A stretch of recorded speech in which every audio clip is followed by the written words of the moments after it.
Welcome to the Space Telescope Public Lecture Series.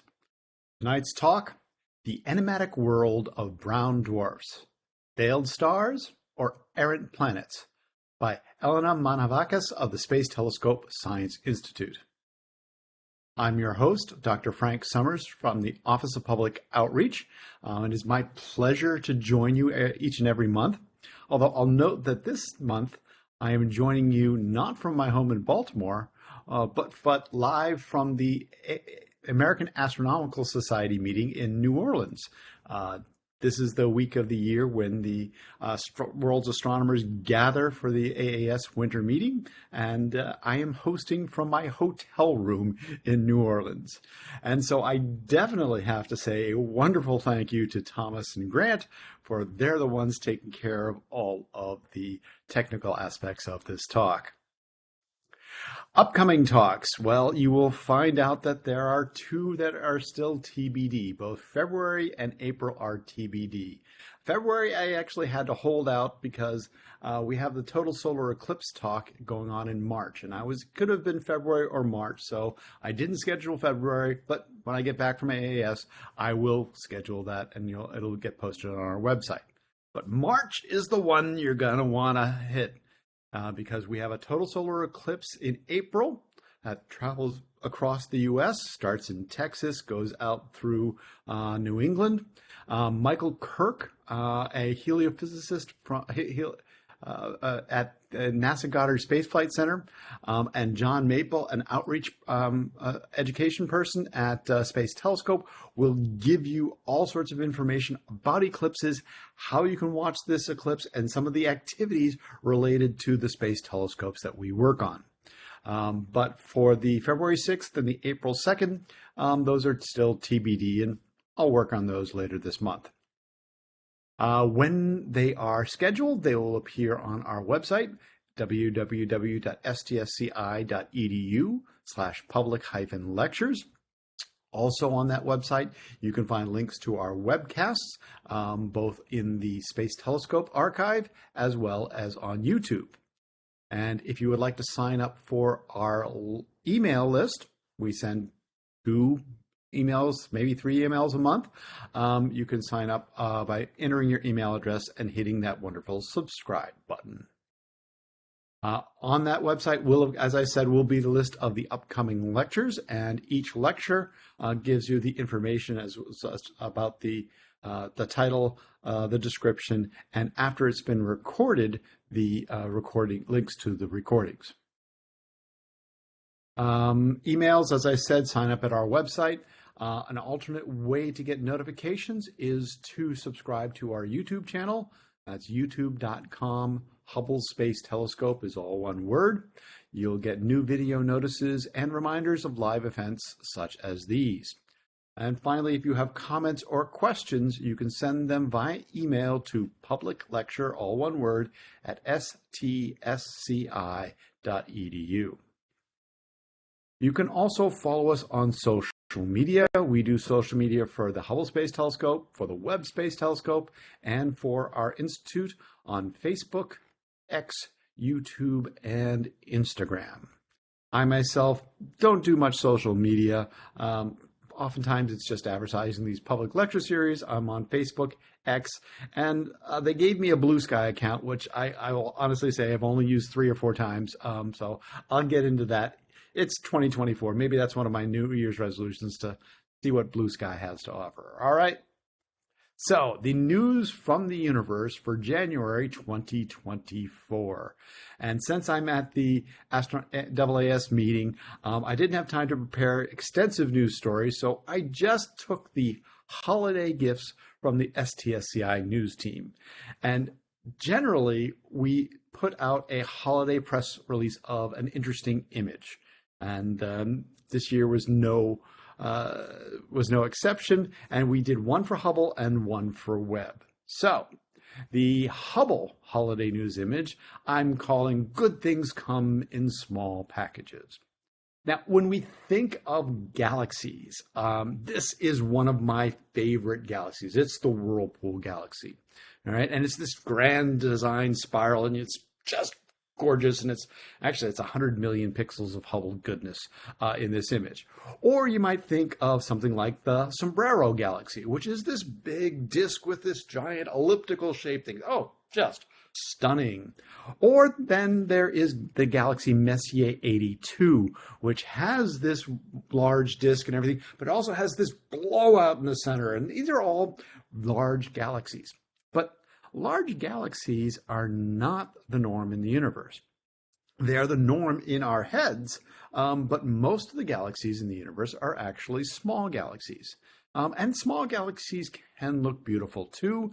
A bunch of years ago, probably about a decade ago, we put out this wonderful image of a dwarf galaxy called 1 Zwicky 18. All right, and look at all those wonderful structures. And actually, the dwarf galaxies can have amazing structures because they're small and and there's not so much mass to sort of regularize them. They can be what we call irregular galaxies. So, for our holiday image for Hubble, we put out another dwarf galaxy, and this dwarf galaxy I find very pretty. It is UGC 8091. All right, and what's kind of fascinating about this is it's mostly just stars. It's a great big ball of stars, and to someone, this sort of looked like a snow globe, right? You know, you've got this big cluster of stars. This is, you know, I don't know. It's a relatively small galaxy. I can't imagine it's more than 1 billion stars here, or something like that. And you've got a little bit of nebulosity, but yes, this is large enough to be qualified as a galaxy. And it's nice, just really soft, a galaxy that you know, is sort of typical of the small galaxies in the universe, that they can have all these structures. They can have lots of gas. They can have very little gas. They can have lots of star formation. They can have already formed almost all of their stars and look, you know, pretty much like a dwarf elliptical galaxy here. So that was our Hubble holiday image. For Webb, we're going to call it running rings around the planet. All right, and the planet we are talking about here is Uranus. And in my mind, since the late 80s, this is the image that I think of for Uranus. This is the image taken by Voyager 2 when it flew by in the late 1980s. All right, and Voyager 2 is the only space mission that has visited Uranus. So this is the only close-ups we've really ever gotten. But we have gotten good images as well, because as ground-based observing improved, and as infrared detectors improved, we could get some pretty cool things, such as this from Palomar Observatory. This is observing in the infrared, and it's a series of images put into an animated GIF, and you can see the rotation of the planet, and because you're looking in the infrared, you can actually see more detail in the atmosphere. You can also, if you look at the very top and the very bottom, see something that's sort of reddish, right? That's a ring around Uranus, okay? This planet also has rings, but they don't show up in optical like Saturn. They only show up in the infrared. And if you want to see that ring in more detail, well, Hubble got you there. Hubble has some infrared capability in the near infrared. And this is an image from Hubble that shows the ring very clearly, along with some of the storms in its system. However, if you're looking in the infrared to look at Uranus, do you want to use Hubble? Sorry, folks. No, you don't want to use Hubble. You want to use Webb. So this year's holiday image is Webb's view of the planet Uranus. And that's detail in the ring system. It's kind of stunning compared to what we have known before, right? Where you get these tiny little rings and such, and now you've got full detail, amazing detail in the ring system around Uranus, as well as these little dots around here are not just random dots. Some of them are moons of Uranus, so that we've got detail of the Uranus system of rings and moons from the Webb Space Telescope. And I guess that sort of resembles a holiday wreath to someone. So they suggested it as the Webb holiday image. So happy holidays from Hubble and Webb. All right. Our speaker tonight is Elena Manjavacas. And come on, where are you? Thank you. There we go. I have to stop my share. Welcome, Elena. She comes to us, and she's from ESA. You can see she's got her ESA shirt on. So she's an ESA astronomer at Space Telescope. One of the great things about working at STScI is its combination of, the folks here in the U.S., but also we get a lot of ESA astronomers coming in. That's wonderful. She originally comes from Spain, where she did her PhD at Madrid. And then she went on to do her, was that your undergraduate or your PhD? My undergrad. Sorry, I got the, my notes are slightly wrong here. Undergraduate in Madrid, and then you did your PhD in Heidelberg at the Max Planck Institute for Astronomy. Yes. Then she did postdocs at Tenerife, the Canary Islands, which I got to visit once. Actually, I was doing a lecture on a cruise, lectures on a cruise ship, and we stopped in the Canary Islands, which was wonderful. And then also in Tucson, Arizona. And she has been, she was an astronomer with the Keck Observatory before coming here to Space Telescope. She's been here for 3 years and works on the near spec instrument team, which is the near infrared spectrometer on the Webb Space Telescope. As you will find out tonight, her specialty is brown dwarfs. But when she's not doing astronomy, she tells me that she does dance and that she does Oriental dance.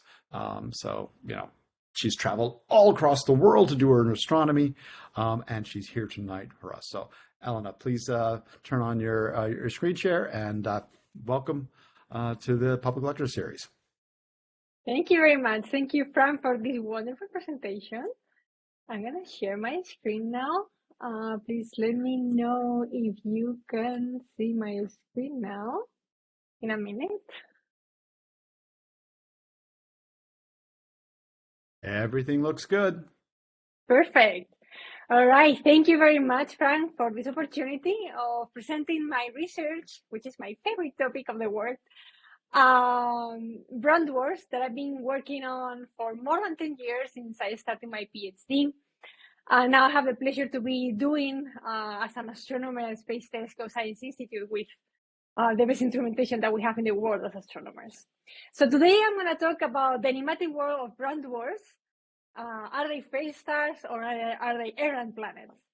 And this is a dichotomy that has been going on since brown dwarfs are known, since the mid-90s. But first of all, I would like to introduce myself a little bit more and tell you how I got to study brown dwarfs and why. As Frank mentioned before, I was born in Spain, but not in any random place in Spain, but in a very small town in La Mancha, which is a very rural area.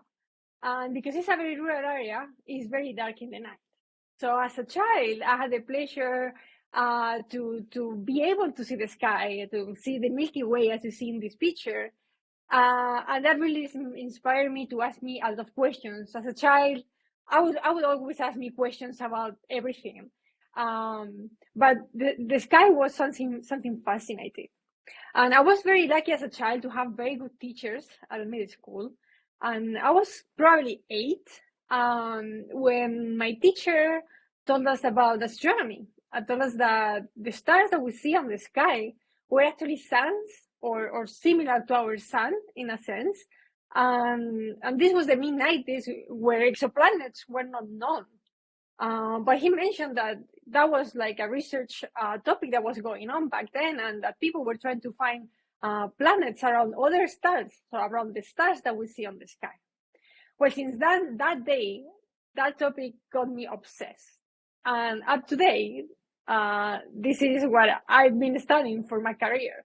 Exoplanets, brown dwarfs, which you will see later, they are very, very similar. They share many commonalities. They have many commonalities, and that's why I studied them. But yeah, as a child, in the mid-90s, the solar system planets were the only planets that were known, and that were the only planets that were known from the ancient times, from the Greeks until the mid-90s. until 1995 specifically. So just as a little reminder, these are the planets that we have in our solar system: Mercury, Venus, Earth, Mars, Jupiter, Saturn, Uranus, that Frank was just talking about, and Neptune. And of course, at the school, I was also studying Pluto. But to please the International Astronomical Union today, I'm not going to show it here. And I want you to keep a couple of numbers about the stars, the planets of the solar system. One of them is that Jupiter, which is the most massive planet in our solar system, is 300 times the mass of the Earth. So it's 300 times more massive. And Jupiter is 1,000 times Jupiter. The Sun is 1,000 times Jupiter. So those two numbers for you to keep in mind. When I'm going to talk about brown dwarfs, I'm going to always compare them to Jupiter. But I also want you to compare the Sun to Jupiter so you see how much smaller, how much less mass Jupiter has. So when I started growing up and, of course, studying more astronomy, I discovered that actually the Sun was not only like all the stars were not like the Sun. Sure, the Sun is the most typical star that we find out there, but there are also other stars like that go from this is the spectral classification, what we call of stars.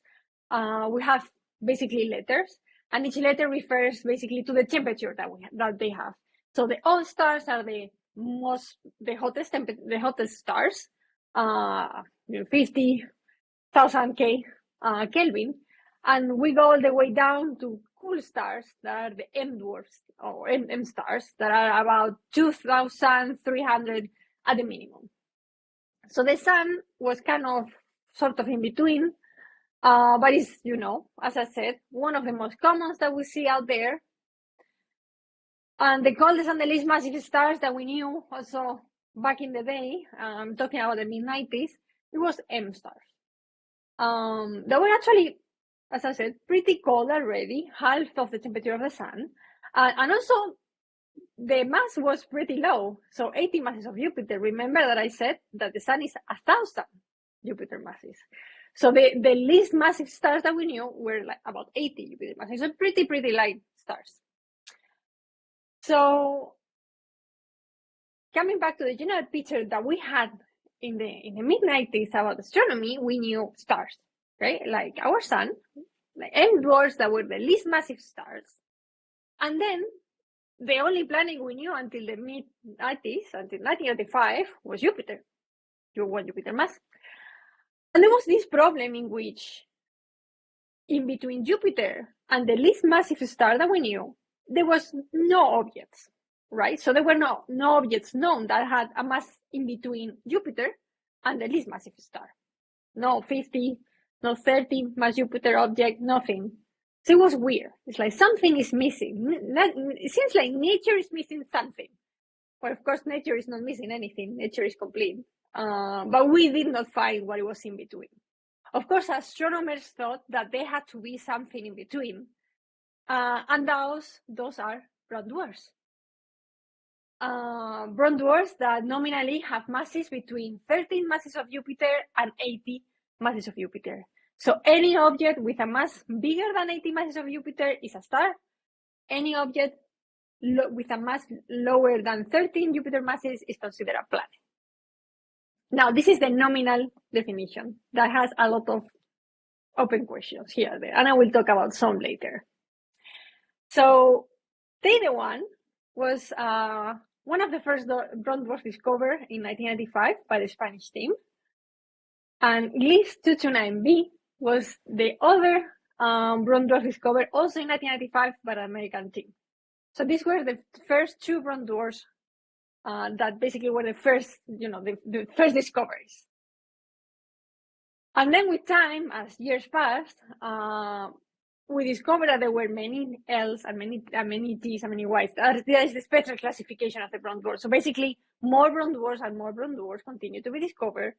And what we discovered is that not all brown dwarfs were the same, but similar as stars, they also have their spectral classification. What is a spectral classification? It's basically the chemical composition that they have.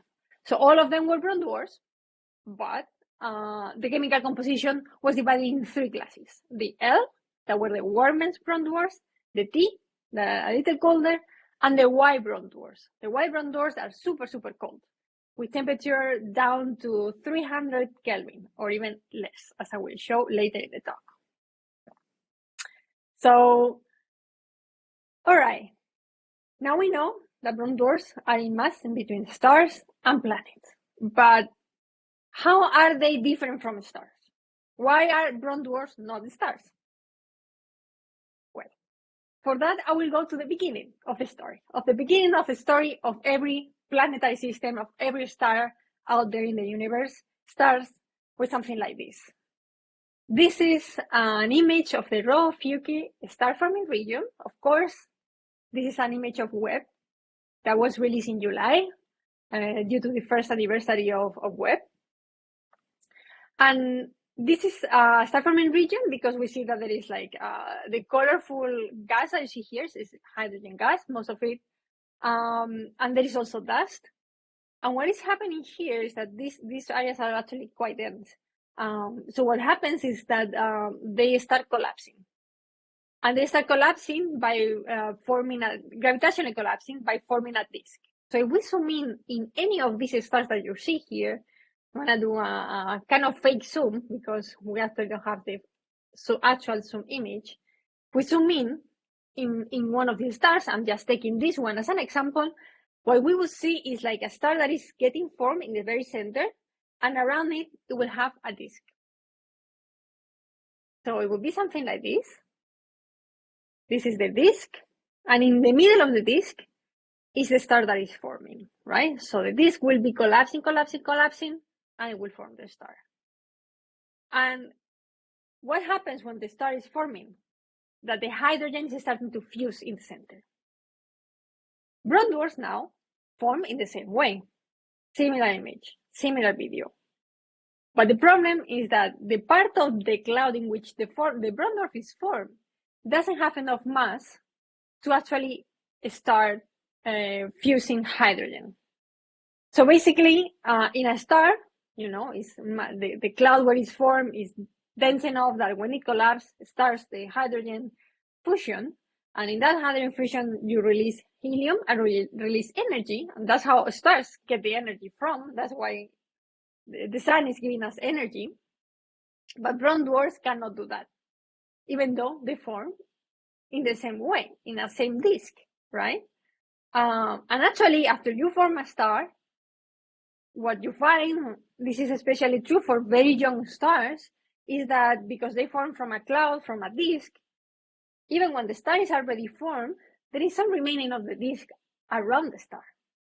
Well, the same happens to brown dwarfs. The brown dwarf has already formed, but there is still some remaining of the disk around. So in that sense, brown dwarfs and stars seem very similar. But the main difference is that stars can sustain hydrogen fusion, but brown dwarfs cannot. So brown dwarfs, basically, they maintain the heat they have since they were born, but that heat is just, it will be basically going out, will be disappearing as the brown dwarf cools down with time, because there is no chemical reaction that is keeping the heat or keeps generating heat. So basically, they dim down with time, and at some point, they kind of disappear, not disappear, because physically they are there, but they get cold, super cold. All right.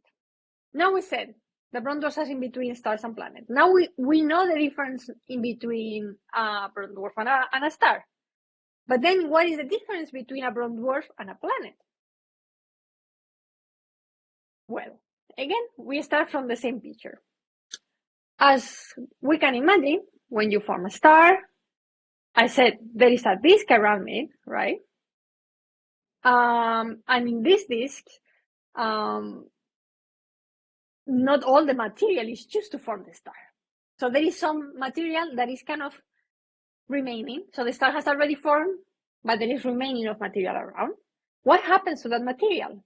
Well, that material can actually collapse itself and form planets. This is exactly what is happening in this video, in which The star is in the center, it has already been formed, and then the material of the disk is collapsing and is forming the planets.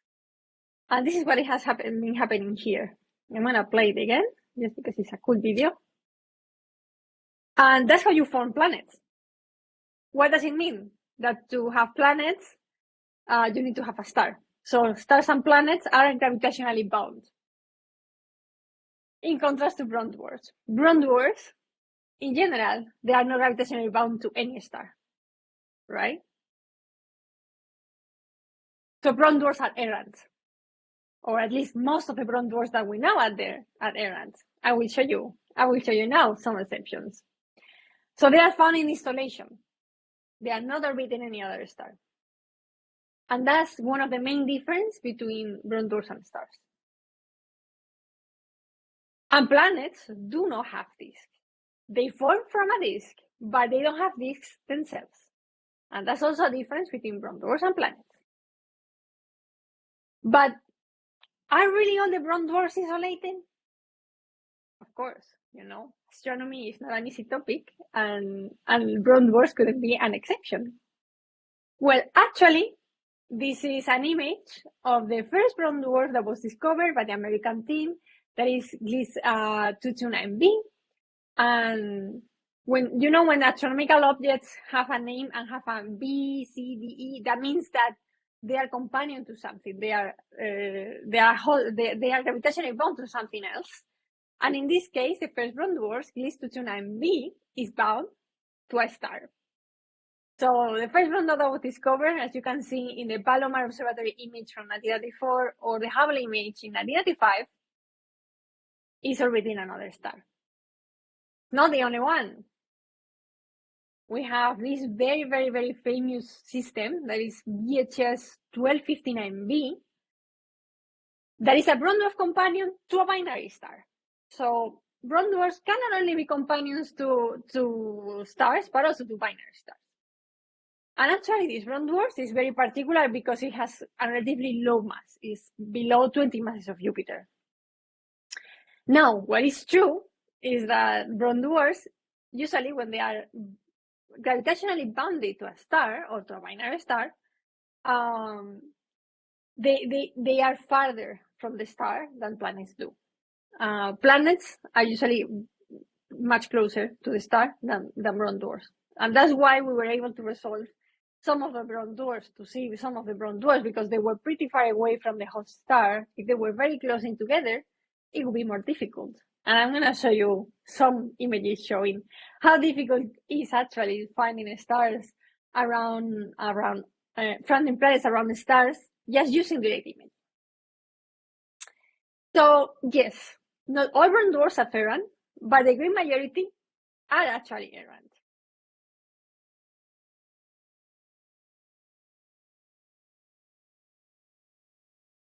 And just to make things more interesting, we have this other brown dwarf that is WISE 0855. This one is not gravitationally bound, so it's not connected gravitationally to any other star. This one is isolated, it's errant.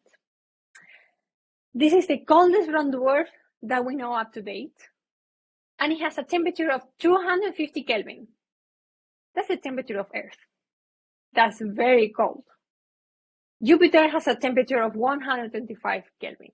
So this brown dwarf is very, very cold. And it has a mass between 3 and 10 Jupiter masses. So as you can see, it's below the limit that they said when I said at the beginning of the talk. This is the nominal limit of mass for brown dwarfs. It's like between 13 and 80 Jupiter masses. Well, this brown dwarf, Y0855, has a mass below 13 Jupiter masses. So is it a planet? But it's actually errant. It's by its own. Is it a planet? Is it a brown dwarf? This is an open question in the community, actually. Some astronomers call them planet, free-floating brown dwarf, free-floating planet. It's an entire debate because it's very difficult to know how it was actually born or what happened to it, right? So I personally call it brown dwarf, But yeah, there is the debate out there of people that don't know how to call it. A brown dwarf is a planet, it has planetary mass.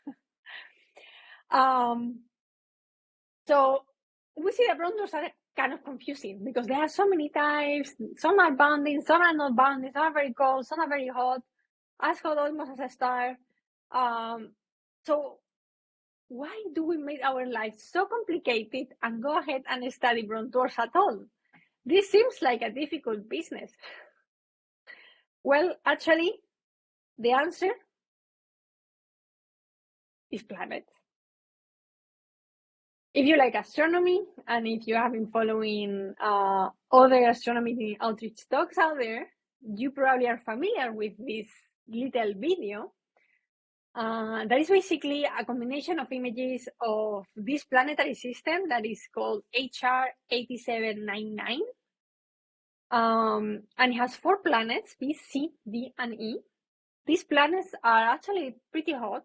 They are about 1,000 something Kelvin, so pretty hot. And these 4 planets are orbiting a star that is in the center of the image. And what happens to these planets? As I said, these planets are pretty hot. They are as hot, that hot that they overlap with the temperature of brown dwarfs. And actually, we can actually see how that happens. And I'm going to show just a plot. This is the only plot I'm going to show in the entire talk, but I really need to show it to show how similar brown dwarfs and some planets, particularly those that are giant planets that immediately image exoplanets, as these ones that we see here. And for that, I'm going to use this plot, which is called the color magnitude. It's not a color magnitude diagram as we have for stars, it's a color magnitude plot. And in this plot, all the colorful points you see, they belong to some brown dwarfs. And what we are representing here is the magnitude or the absolute brightness of brown dwarfs versus the colors or the difference in brightness in 2 colors. So in the x-axis, what you can see is the J and the H color. Instead of J and H color, you can imagine blue and red. The difference on brightness in those 2 colors in a random image. So this is a plot that we are doing here, and we are measuring these colors and the absolute brightness for all these brown dwarfs. The L brown dwarfs are the hottest brown dwarfs, almost with temperatures going up to stellar temperatures, 2400 kelvins. Then we have the LT transitional dwarfs. Those brown dwarfs, I can do a whole talk about the LT transition brown dwarfs because they are very interesting. And then we have the colder T dwarfs down here. And if I do similar, if I measure the similar brightness and similar colors for planets, as the planets that I showed you before in the video, the HR 8799, this is what happens. And it's like, oh, look at this. It seems like some planets have actually very similar colors to brown dwarfs. That's why they are together in this plot. And that's very interesting because that means that if they have similar colors, probably they are very similar kind of objects. And that means that brown dwarfs can be useful to study exoplanets. But what is the advantage of studying brown dwarfs? As I said, most brown dwarfs are errant. They are by themselves. So there is no star contaminating the light of your object. If I go back to this video, you might think that this was easy to do, but nothing at all. Actually, what you have in the middle is a star, right? You actually see the symbol of a star in the middle. And why can't we see the planets that are around the star? Well, the first thing astronomers had to do is to use a coronagraph. A coronagraph is a device that you put on an instrument, that you put on a telescope, and that actually what it does is an artificial eclipse of your star. So it's like the solar eclipse that is going to happen in April, right? That's a natural eclipse. This is an artificial eclipse, and the coronagraph does this eclipse. But not only that, since these images are taken from Earth, we have, of course, the Earth atmosphere, that basically blurs all the image, and you need to correct it. And for that, you need adaptive optics, which is a difficult thing to do. All of that has been going on in this image. Of course, you don't see any of that. It would be nice to see the before and after, to see how difficult it is to get to this from an image that you would take with any telescope from Earth. So once you do all that processing, you end up seeing the 4 planets, the 4 HR 8799 planets.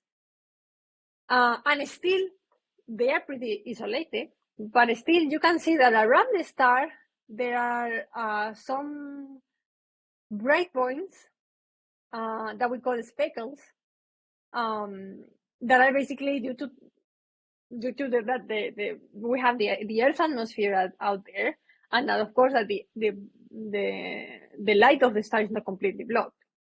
The thing is that these speckles or these bright points around the star can mimic other planets.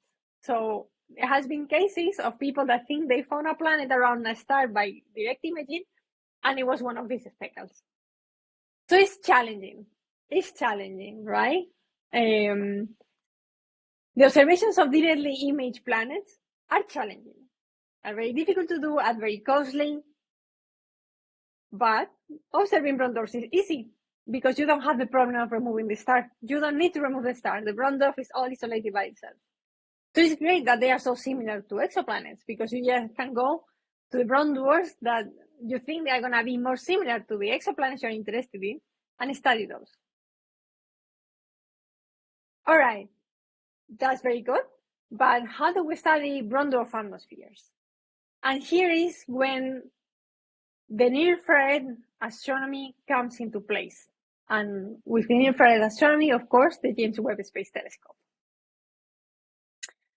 So astronomers, we cannot, we are sort of like experimental scientists, but we cannot go into a lab, take a star in a lab and put it and, look it through, I don't know, take a sample of the star and analyze it. We cannot do that. Stars are so far that, of course, even if we could go there, it's impossible to take a sample from a star.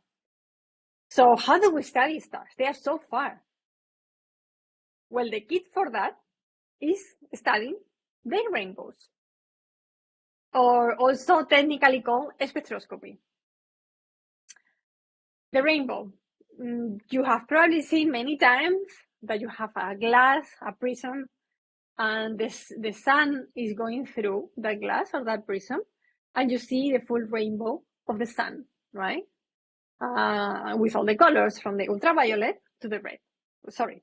Actually, yes, you see all the colors, but I'm going to talk about the colors that you don't see later. You see from the violet to the red, right? And that's the visible, what we call visible light.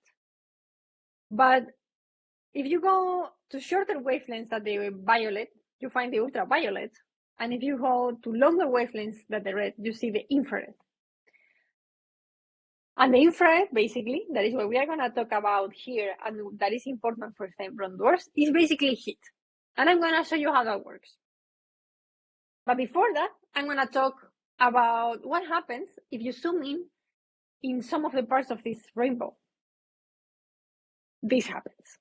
I promise this is a rainbow from the sun. This is what is called is a rainbow, or a spectral taken by a shell spectrograph. So it's a very sophisticated prism that has a lot of resolution. So you can zoom in basically into the rainbow of the sun and see that the rainbow of the sun is not only colors. It has also a lot of black lines. You see them, right? Thousands of black lines. What are those? Well, those black lines are the fingerprint of the sun. It's like the fingerprint of the star, of the sun or any other star. And it's a fingerprint because each of these lines belongs to a chemical element on the sun, in this case. Each of them. There is no line here that is random. All of them belong to a chemical element. And that's the way we study stars. That's the way we know what is the composition of the stars, because we know, like, All these lines are not in random places. We know that if it's hydrogen, the lines are expected at this wavelength, at this wavelength, at this wavelength, at this wavelength. And we know all of that for all the chemical elements of the periodic table and like all the chemical elements you can think of. And looking for those lines at those specific parts, that's how you know what you have in that star. What is the chemical composition of that star? You can do this with the sun.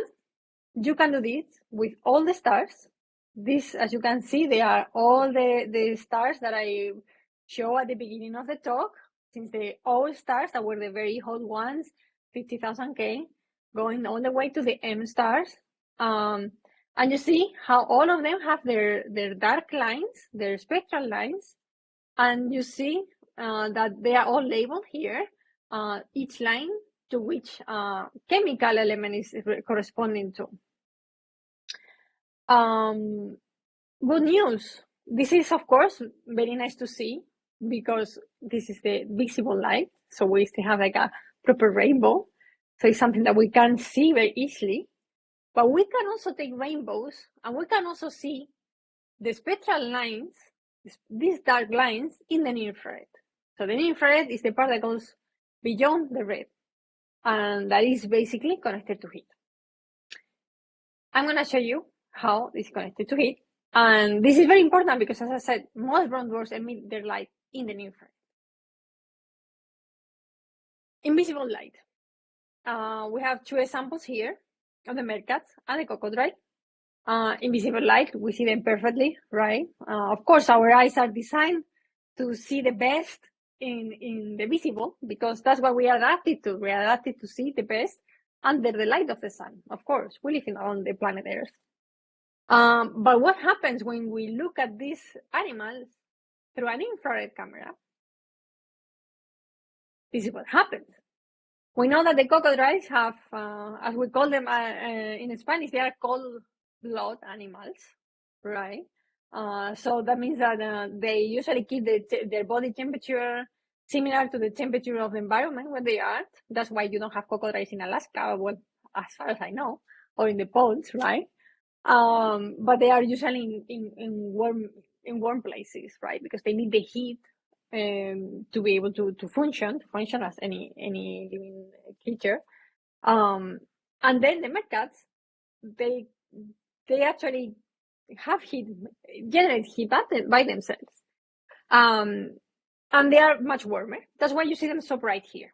So the meerkats, they don't emit, well, they emit some, of course, in the visible, but in the infrared, they are very bright. And the humans as well. So if you have ever got a chance to go to any science museum and put yourself in front of the infrared camera, you will see that you are bright in the infrared because you are hot, right? It's the same for the animals. And it's the same for brown dwarfs. Brown dwarfs emit most of the light in the infrared. That's why we need telescope like the James Space Telescope that basically studies the infrared light that comes from the objects in the universe. Okay, so we do rainbows in the infrared. I show you another rainbow. I said that the dark lines correspond to basically to absorption lines, to elements, right? And actually, this beautiful rainbow for scientists, because we love, of course, beautiful plots, but we also love to do science.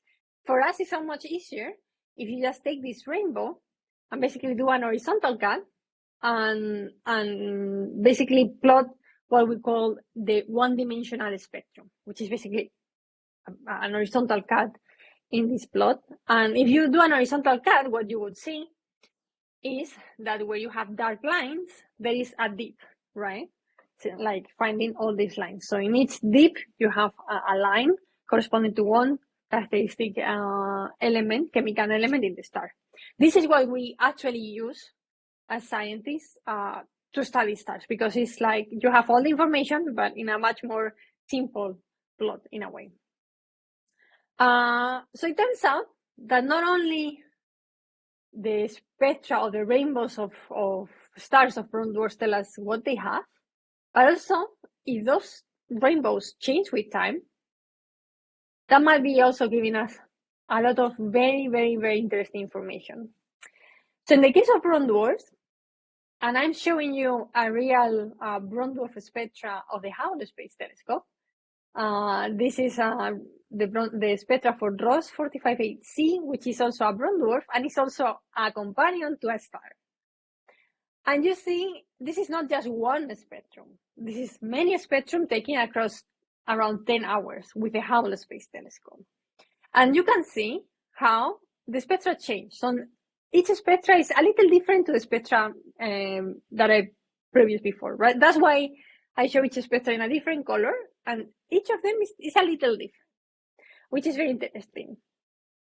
If you compare this super nice spectra from Hubble, from a brown dwarf with a spectra of a planet, this is just for you to show a comparison. This is kind of what you find. So these are, again, our favorite planets, HR 8799, B, C, D, and E. And you see that the spectra that we got for these planets have much less resolution. So you just see, you don't see even a continuum of a spectrum in the sense of that we have just points, right, going across our wavelengths. And of course, the error bars that tells you how is the basically uncertainty on the measurement of your spectra are big, right? So of course they are great because they are real spectra of planets, but we can do so much better with brown dwarfs, right?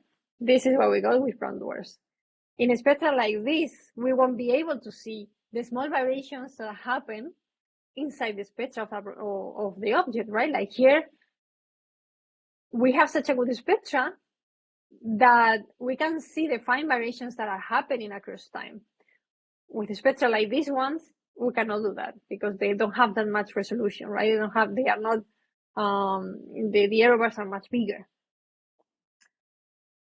So that means that brown dwarfs, again, they are great to study their spectra and also how the spectra of these objects change. But it's like, why is it important to study how the spectra of brown dwarfs change? Why is that important at all? What does it mean?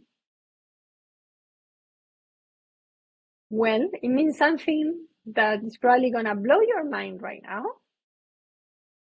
And it's that brown dwarfs have clouds. Brown dwarfs have clouds, as Jupiter has clouds, as Neptune has clouds, as Uranus has clouds. And this is great. This is something that, of course, we kind of expected since we are studying brown dwarfs. But you're gonna see how much similar brown dwarfs are to planets. How similar brown dwarfs are to planets, right? This is, of course, an image of Jupiter that I just put here as a comparison. But I'm gonna show in the next slides how similar brown dwarfs and some of the giant planets look like. And this is what we are going for. First, how do we know that brown dwarfs have clouds? And how do we know how brown dwarfs look like? Of course, brown dwarfs are punctual, right?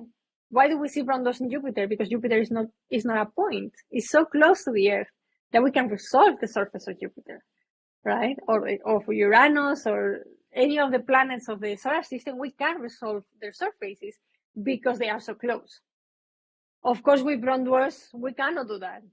But we have a spectra, and we know we have very good spectra, and we see that they change. So what we can do instead is do a simulation of what can be happening on the atmosphere, or how the atmosphere of a brown dwarf could look like. So for that, we take chunks of the spectra. For example, I'm going to take this big peak in this part of the spectra and basically measure how the flux or how the brightness of this part of the spectra changes with time. That's what we call a light curve, right? So now I'm going to show the light curve of one of the brown dwarfs. This is already a brown dwarf that was published a few years ago. And this is how the brightness of the brown dwarf is changing with time. And what happens? What actually happens is that in the parts of the brown dwarfs where we see that there are bands that are actually much brighter than the rest of the brown dwarf, we find peaks in the light curve, right? So basically, we can, if I try to put it again, oops. Let me try to put it again.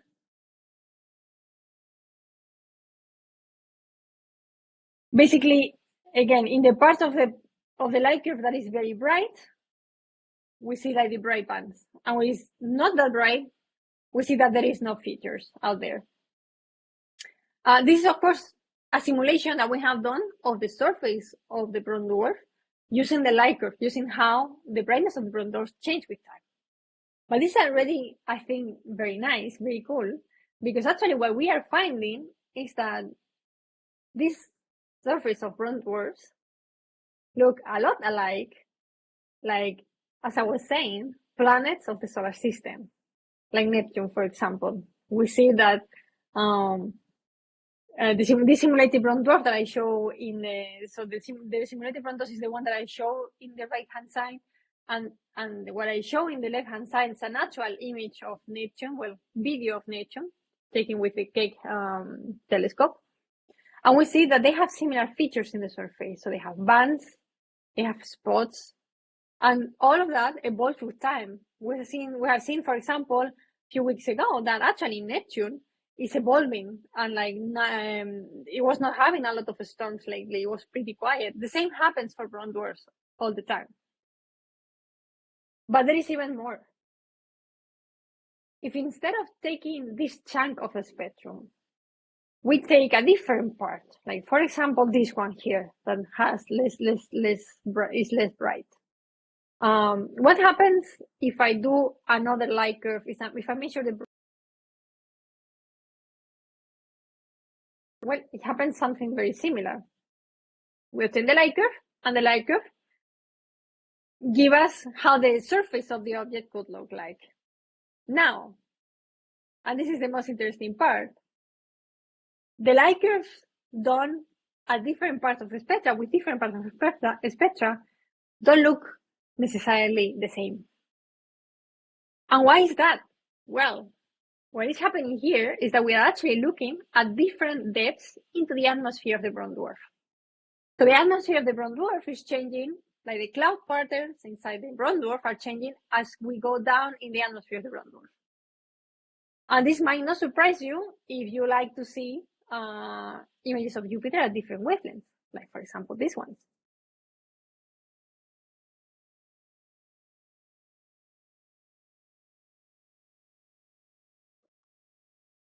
So you see in the infrared, we see a lot of features. It's very bright. In the ultraviolet, it's not that bright. You don't see that many features in the surface of Jupiter.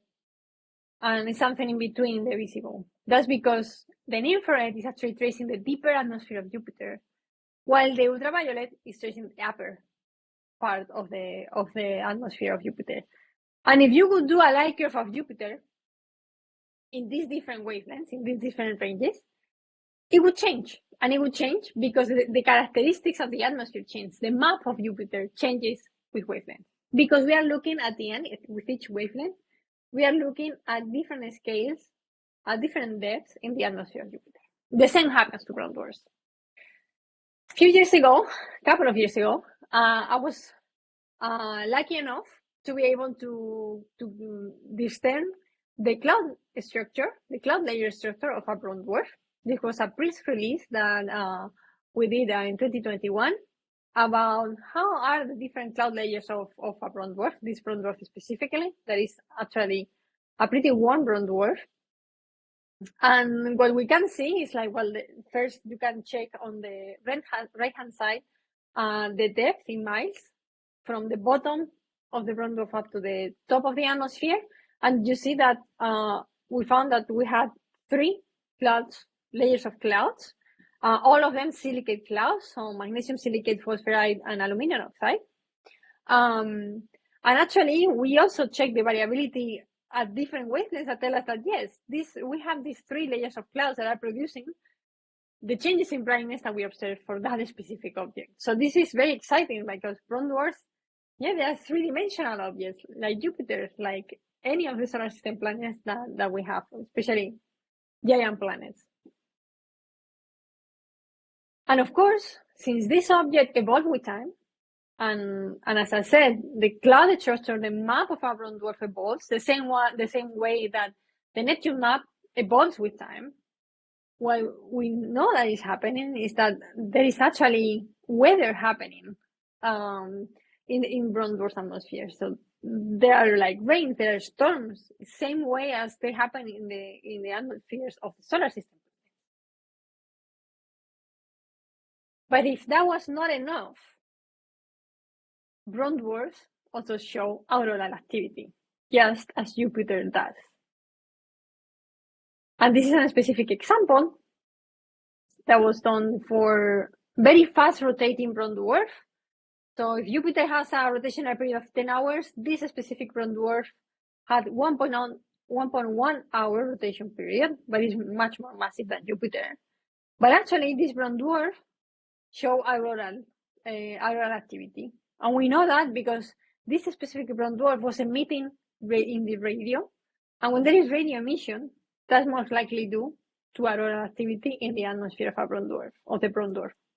So that's very exciting. That means that brown dwarfs also have auroras. And actually, I didn't have time to have it ready for you, but today NASA also did a press release about auroral emission in another brown dwarf that was discovered with Webb. So brown dwarfs also have auroras.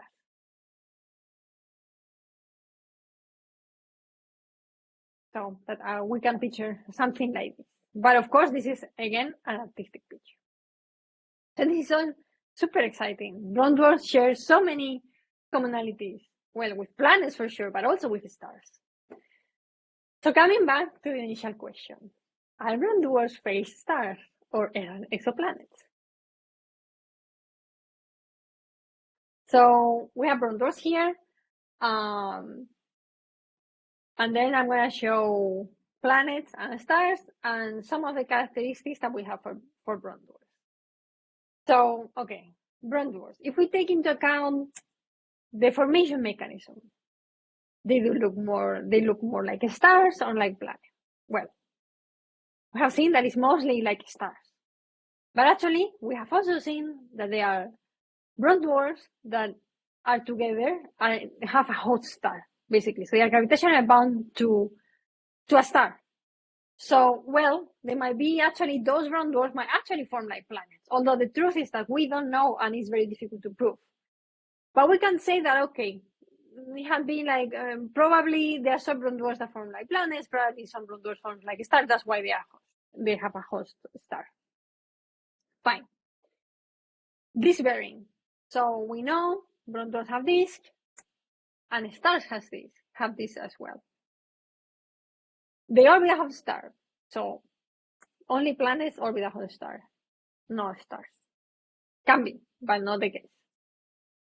Although, yeah, as I have seen, some of the brown dwarfs are isolated at the hot star, right? So in that case, in the terms of if they are, what I'm trying to say here is, are they bound to something else or not?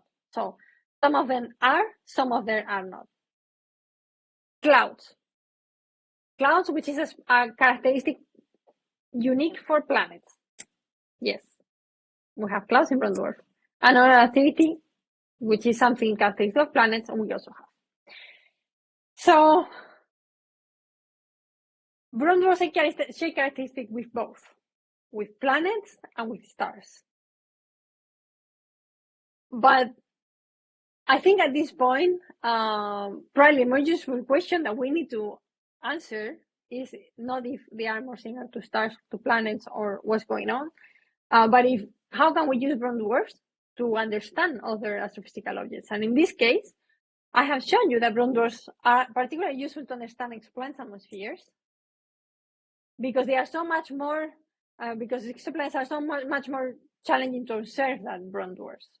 So that's why we should continue studying brown dwarfs, especially now in the era of the JWST telescope that is particularly well designed for studying objects that emit a lot in the infrared, such as brown dwarfs. Actually, there are some brown dwarfs that cannot be observed with other telescope that is not JWST.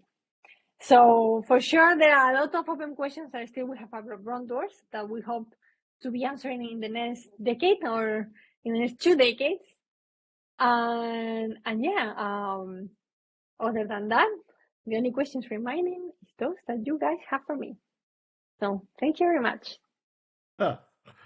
All right. Well, thank you, Elena. That was really, one of the most in-depth look at brown dwarfs that I've ever seen in my career. Okay, Thank you. because you know we've known of brown dwarfs for decades, right? Right. But the information sort of goes out in dribs and drabs, and uh, this is a wonderful, comprehensive overview of this field. Thank you. And I had actually, I pulled up, I got several questions for you myself, but let me just start with something really basic about Okay. how many brown dwarfs do we know? Okay. Is it tens? Is it hundreds? Is it thousands that we have that we can study in detail? It is thousands, thousands, more than a couple of thousands now, for sure.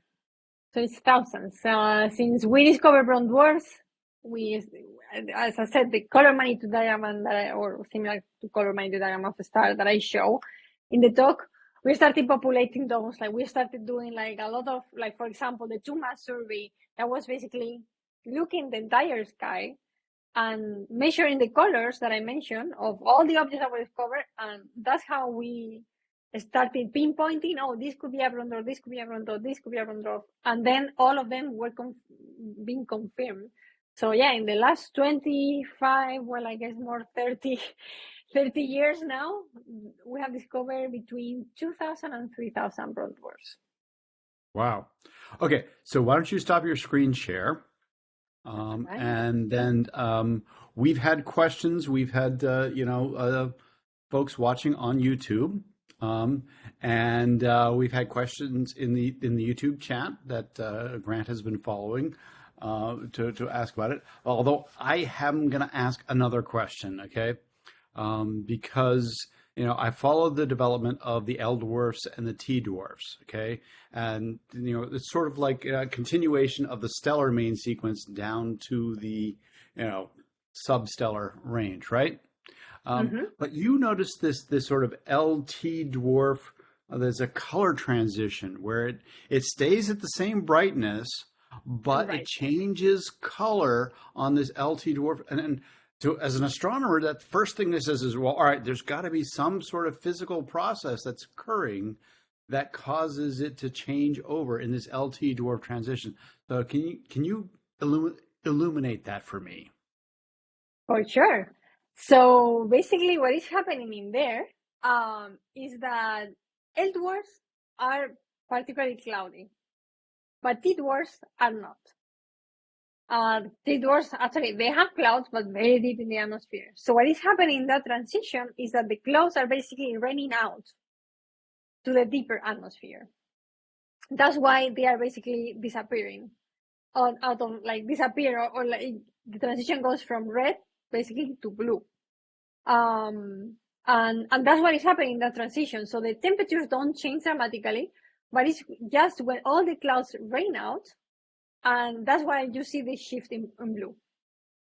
All right. Okay. Yeah, So it's sort of like the development of the changing in clouds in the it's atmosphere. raining.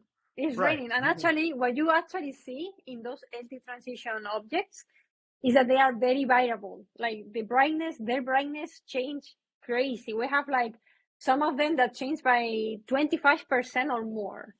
And it's because it's just like the clouds are kind of clearing out, and that what happens when they clear out is that you form some holes, of like some not holes but like patches on the atmosphere, and in different places, and that creates like a lot of variability when you see them rotating. Okay, great, great, great. Yeah. So, Grant, if you would turn on your camera and join us. I know we've had a good number of people watching online. I haven't really been able to follow the question, whether there were questions or not in there, but I think I did see something about deuterium fusion. Yeah, You want to start with that question? Because that's kind of fundamental to the difference between stars and brown dwarfs. yeah, absolutely. So it's actually fits in with what I was going to ask as well. Is Okay, I've always heard the same line. The boundary is about 13 Jupiter masses between what would be considered a brown dwarf and what would not. But the secondary, and what I think this person in the chat is talking about, is stars and brown dwarfs produce fusion based on deuterium. However, brown dwarfs stop after the fusion of hydrogen, right? Could you elaborate No. some more? Because, okay. Yes. Brown dwarfs never fuse any hydrogen. Never. Okay. Never. That's why they are no stars. So when you see some places brown dwarf stars, no, brown dwarfs are not stars. They are superstellar objects, always. What it can happen, although it has not been demonstrated yet, so from the theoretical point of view, yes, the warmest brown dwarf can fuse some deuterium, but the deuterium is there is not much deuterium in the universe. So they have like a little deuterium from the formation process. They have some deuterium, and they might fuse some deuterium at the very beginning of their lives, but that's gone very rapidly. It doesn't go anywhere. But actually, we are still trying to demonstrate that that's the case, because from an observational point of view, it's very difficult to demonstrate that there is any deuterium in there. It's something that still needs to be observed. So James Webb, hopefully, will be able to observe any signs of that. But yeah, hydrogen, never. Brown dwarfs never fuse any hydrogen. If they fuse hydrogen, then they are stars. Gotcha. And so that just so our audience is clear, what that means is that after a brown dwarf forms, it's at its hottest point there, and then it's from there on in, it's cooling down, right? So it's changing temperature over time, whereas we think of a main sequence star as always as being at a standard temperature or relatively constant temperature, right? Exactly. So brown dwarfs just are the warmest when they are born, and because they cool down with time, and they just cool down until eventually they cool to the coldest temperature you can have in the universe. Yep. But does that mean you can't tell the age of a brown dwarf because you have no idea how long it's been since its formation? Yes, exactly. Yes, exactly. It's a big problem. The one we have with determining ages of brown dwarfs. My PhD thesis was about that. We are still working about that. And I would not have guessed. Yeah, exactly. We don't have a main sequence as stars do, right? Like, a star is burning hydrogen, so we must be between this age and this age. We don't have that with brown dwarfs. So their spectra sometimes can give us some idea of the age of brown dwarfs. Because again, the spectra is changing. It's changing not only because the brown dwarf is rotating and because it has clouds, but it's also changing with time. Because what is happening also is that the brown dwarf is kind of is contracting, right? As they cool down, they contract. So their gravity is changing, and gravity has an effect on the spectra of brown dwarf. In particular, you see that the lines that I was mentioning, the dark lines that I was mentioning, they become darker. So they are deeper lines when there is more gravity. But that method has actually a limit. And for objects, for brown dwarfs that are older than 200 million years or so, we cannot tell. They look all the same. 200 million years old brown dwarfs look the same than 1 giga-year brown dwarf. And only the ones that are super, super old, we can start seeing all the characteristics like low metallicity and other characteristics. But it's a huge problem. And probably what we are going to need to solve it is very high resolution spectra where we can actually see tiny changes due to gravity or something like this. But it's probably a problem that will be never completely solved. Yeah. Interesting. Dwarfs are never going to give up all their secrets. That's right. All right, Grant, other questions from the chat? Yeah, absolutely. We got like 3 or 4. Great. So, what mechanism drives aurora on brown dwarfs if they are not associated with a host star? That's a great question. You guys are very well informed. So we believe that the mechanism that generates aurora in brown dwarfs is actually the storms that they have in the atmosphere. So as we know, for planets of the solar system, what happens is that, of course, the sun is irradiating the planets and of the solar system, like the Earth. That's why we see aurora in the Earth, and they go through the gravitational field of the object of the planet, and basically they interact. The plasma of the sun interacts with the particles on the atmosphere of the planet. Of course, we don't have a host star for a brown dwarf, and if we had it, it would be very far away, because that's the case for most of them. So we believe that the mechanism that has to be producing this aurora is the storms itself that we find in these brown dwarfs. And we believe that might have something to do with the fact that most of the ones that show aurora are very fast rotating, so maybe they have more storms going on. But it's still an open question. It seems that it has to be storms. Also, I know that for some planets of the solar system, specifically for Saturn, there was an article, but only like 2 years ago, saying that some of the storms in Saturn generated aurora. But yeah, again, it's still a mystery that we need to work more on. Okay, so I got a comment that there was a press release today at the JWST meeting. Yes. About aurora on a brown dwarf. And I heard I don't know if it was in the press release or anything, but I heard that there's a possibility that it could be caused by a moon. And if there was a moon orbiting around a brown dwarf, I don't know if it's called a moon when it's orbiting a brown dwarf or what, would or that, a planet. yes, could that contribute to aurora? So Frank, let me insert, because that's a question somebody else has in the chat, is if there's something orbiting a brown dwarf, is it a moon? Is it like a satellite? What would it be called? So that's a twofer. There we go. You got the best question of all. We don't know. I think I would call it a planet.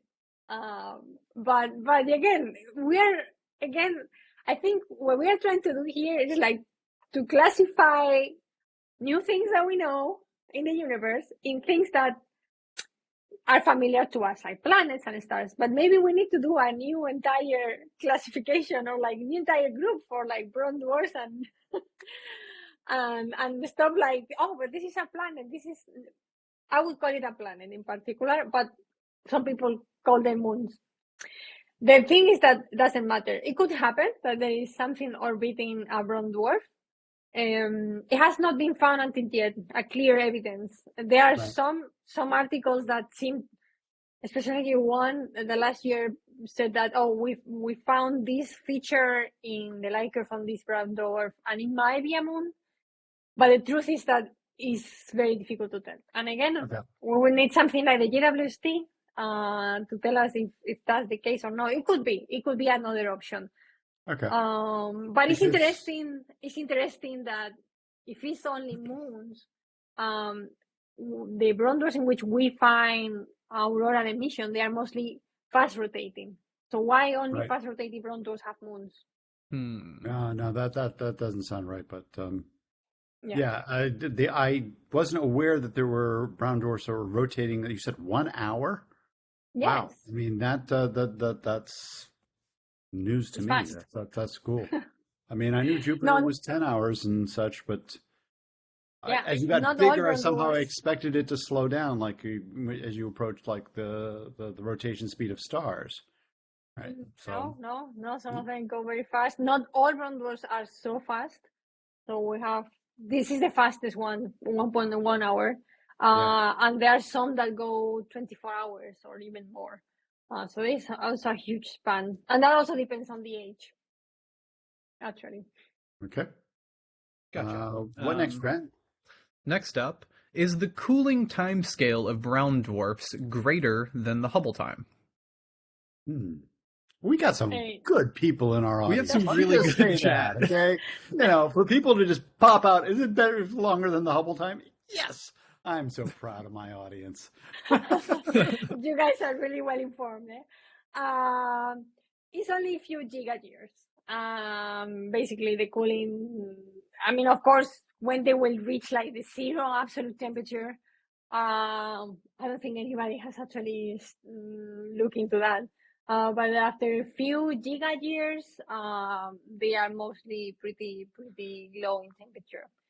So yeah, no. I mean, still brown dwarfs is something that has a relatively short life in comparison to the life of the universe, right? Right. I mean, but we when we think about low mass stars, if you think about M dwarfs, I mean, they are projected to stay on the main sequence longer than a Hubble time, right? And so I think that that's sort of the spirit in which that question was asked. Once you go down below M dwarfs and you get to the L dwarfs and T dwarfs, they won't stay as L dwarfs and T dwarfs. They'll for longer than Hubble time. So you sort of reach your maximum lifetime on the main sequence with the M dwarfs, and then it's going to decrease because it'll take a long time for those to fade. Yeah. And actually, if you think about it, okay, in stars, you can define the life of a star, right? In brown dwarfs, there is no such a thing because there is no main sequence. There is no, there is no hydrogen burning. So they are just there. They don't have sort like of a answers the question. life, right? Yes.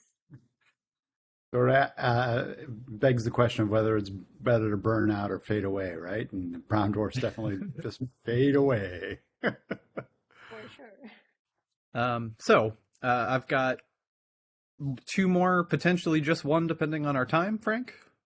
Okay. We're okay. We're okay. We got time for two. Okay. So secondary, kind of to what we were talking about first, you can't measure anything based on the amount of deuterium that has been burned or is or was present in the star. It's non-detectable, or it burns off so quickly in the early life of a brown dwarf, it just isn't measurable. Right. So it actually is, I think what's happening, first it goes really fast, but we actually know young brown dwarfs out there in which they could potentially still keep some deuterium. The thing is that the feature that corresponds to the deuterium on the spectra is actually rather small, tiny. So you need to have a very high signal to noise spectrum to be able to measure that feature. And until now, only James Webb can do that. So that's the problem. I'm sure there are astronomers looking into it.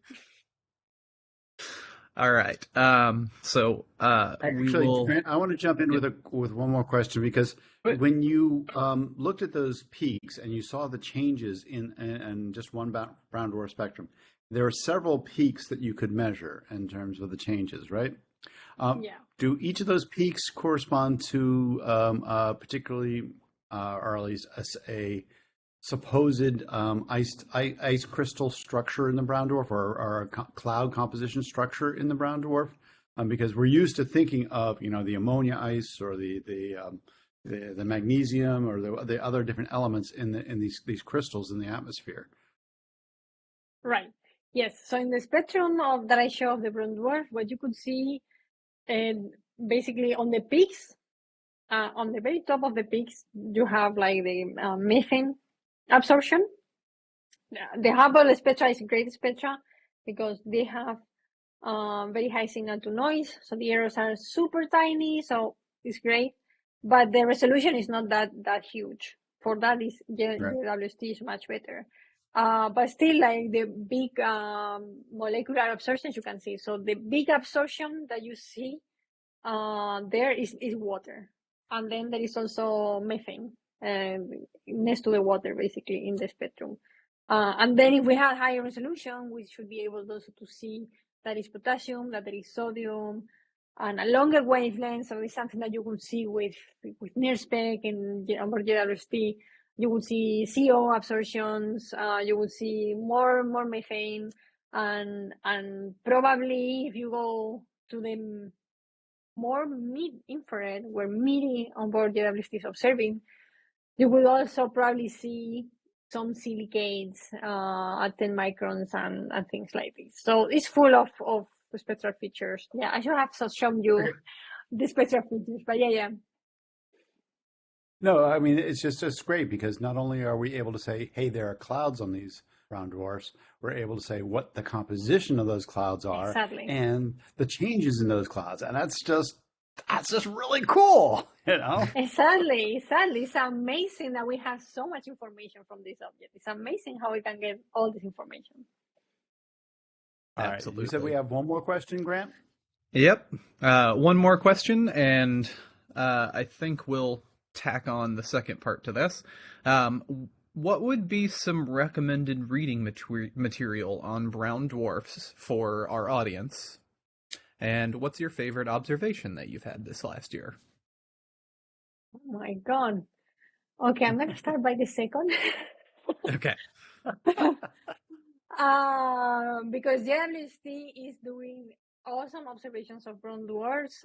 There was a press release earlier this year, 2023, that they show the entire spectrum of a brown dwarf. Actually, the brown dwarf that I was mentioning in the talk, that was a companion to the binary star. We have a near spec high resolution spectra and a midi high resolution spectra, and it was covering from 1 micron to 20 micron and a high resolution. So we could see all the spectral characteristics of the spectrum, like very finely with high resolution. And for me, after more than 10 years in the field, it was mind-blowing seeing all the spectral resolution of those spectra and the wavelength coverage that it has. And also that particular object is highly variable. It's actually at the famous LT transition that we were talking about, and it shows a variability of 20%. So it has clouds, and it has the clouds are varying a lot. So it's super interesting object that we continue actually to work on, to study, we are getting more and more data from JWST, and we are looking forward to study in detail, how all those tiny special features are changing with time, because that's going to tell you how the atmosphere is changing with time at different depths. So we are going to be most likely to be able to do a 3D map of this object. So it's mind-blowing, and that's for me my favorite observation so far from 2023. I love it. And what I love about that, Elena, is that it showcases how much new science comes from the spectra capabilities of Webb. Yes. No offense to our audience, but the public loves their images, right? And they go gaga over the images. But, what you've shown here tonight shows you why they should be going gaga over the spectra as well. Because when you can get that kind of detail in the spectra, you really can learn so much more. Exactly. Yes, exactly. So, of course, the images have a lot of information. They are amazing. I agree. I love them too. But the spectra is what really gives you all the little tiny details that all astronomers are interested in, because it tells you about the chemistry that is going on, the physics that is going on. So you kind of see the object on a 3D, right? It's so much information. It's amazing. So yeah, the spectra are for sure really valuable, and for astronomers, that's probably the most important piece of information that we get from any telescope. All right. Was there a second part to that question that didn't get answered, or because she said her favorite? Reading material. What would you recommend the audience? Are there public level books on brown dwarfs out there? Yes, so there is a book that was published, but it was already 10 years ago, by an astronomer that was called Vicky Jorgens. And she wrote this book, she and many other brown dwarf astronomers, because it was the 50th anniversary of brown dwarfs. So brown dwarfs were discovered in 1995, but the first time somebody made the theory that this should exist was in 1965. So it was for the 50 years of Brown Dwarfs, for 50 years of the anniversary, that she wrote this book. It's kind of limited edition, but I've been able to find it on Amazon. And it's, I believe it's called 50 Years of Brown Dwarfs. So it's like a pretty good book and has like a very good overview of everything that has been happening on brown dwarfs since they were theorized in the first place and until back in 2013. But of course, you know that the literature is all on the internet, so there is like the astronomical database of articles, and there you can find all the articles, the new articles that come up. And just by tapping brown dwarfs, and they will show you everything. And you have a lot to read. I send all my PhD students there to do that all the time. I love it. All right. Well, thank you so much. You know, brown dwarfs are, you know, a bit of an unexplored country, you know, in terms of thinking about them. And that although we've discovered some for, you know, for 20, 30 years now, even for an astronomer like me who, you know, feels like he knows a lot about the universe and lots of different things because I do outreach, you filled in a lot of gaps for me. So I want to thank you myself. Thank you. I'm glad that you enjoyed the talk. All right. So next month is something to be announced. I will have that up on the website in the next week or two. Until then, thank you all for joining us and have yourself a wonderful day.